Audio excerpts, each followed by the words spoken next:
Harris admitted on Friday that he rehomed the girls to Eric Francis, saying he had no choice because the Department of Human Services refused to help with their behavior issues and then threatened to have him charged with abandonment if he gave them back to the state.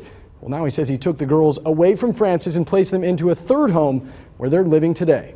So who actually took over the process of moving them out of the Francis' home?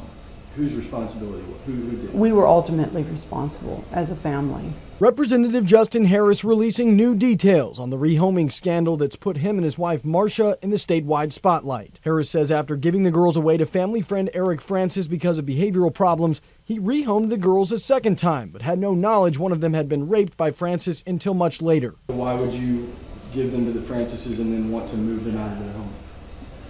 Through the whole way through, we thought everything was perfect.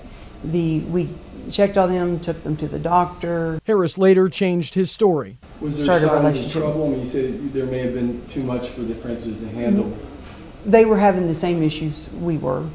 And so that's when the new family was up to speed with the behavioral issues. Harris also spoke about DHS subsidy checks he and his wife continued receiving after giving the girls away, explaining they were advised by an attorney to transfer the money themselves. He told us to take the subsidy, put it into the bank account, write a check out for the same amount, send it to the Francises through our bank account, and that's exactly what we did. There are people out there that would argue you're still misusing taxpayer dollars by taking this money coming into you from DHS and giving it to another family. What's your response to that? I don't know how that could be, because Cecile Blucher herself said, this is your money, you can do with it what you want.